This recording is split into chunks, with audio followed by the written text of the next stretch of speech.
皆さん、こんにちは。チャンネルへようこそ。今日は新しいものをチェックします。ラブバイツのリクエストをたくさんいただいているのですが、どんなものか全く予想がつきません。初めて聞くので、さあ始めましょ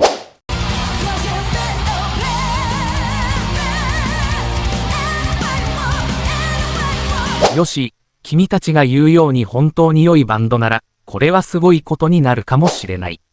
再生ボタンを押そう。ギターはクリアだ。このバンドはタイトで、すべてが完璧だ。あのボーカル、あの音域は驚異的だ。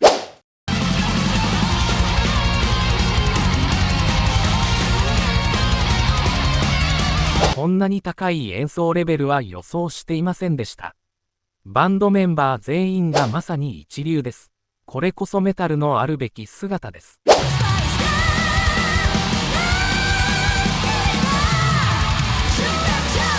ラブバイツはタイトな演奏、力強いボーカル、そしてクラシックでありながらモダンなサウンドという純粋なメタルの真髄を体現していた。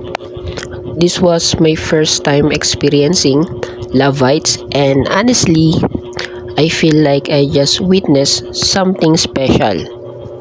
Not just a performance, not just a song, but a full display of what real musicianship looks like at the highest level.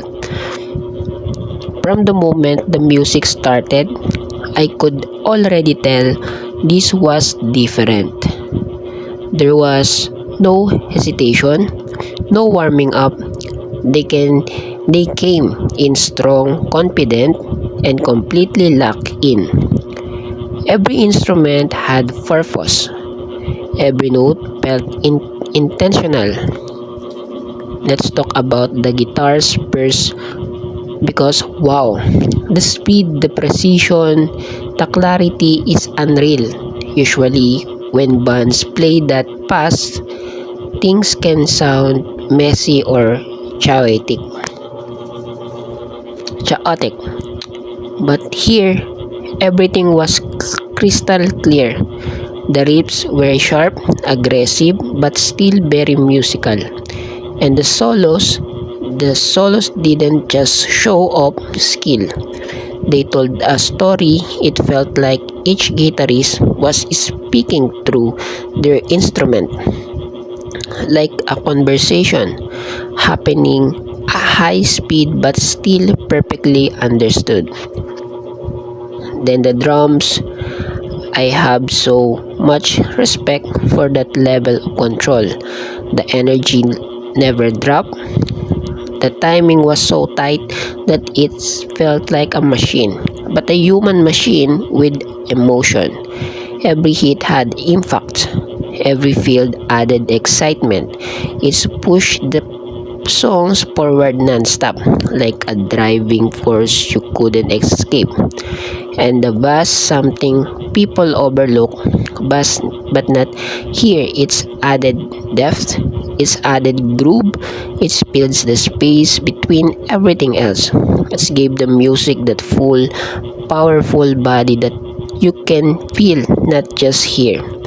But the biggest surprise for me, the vocals. I came into this expecting something very aggressive, maybe even harsh vocal because of the intensity of the instrument. But instead, I got this clean, powerful, emotional voice that just soar about everything.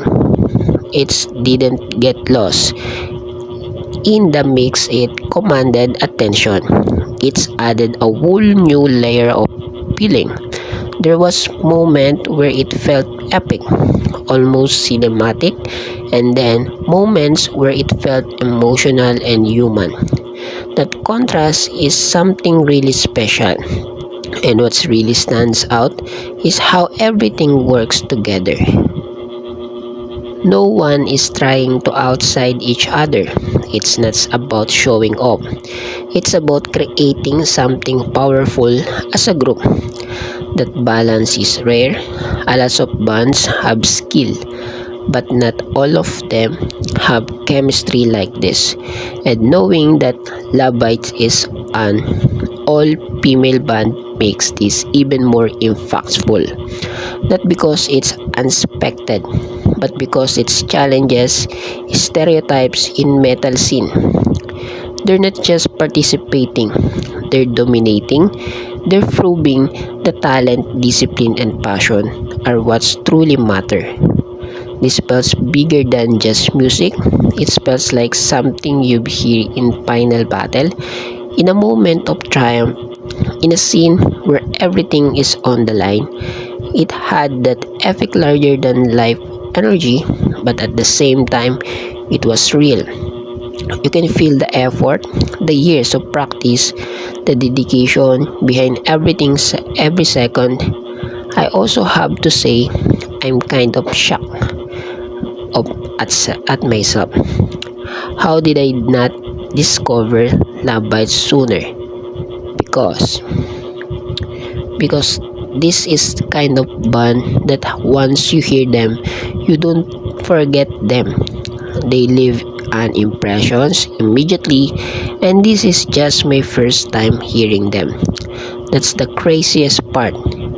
If this is the level they're starting at, I can only imagine how deep their catalog goes.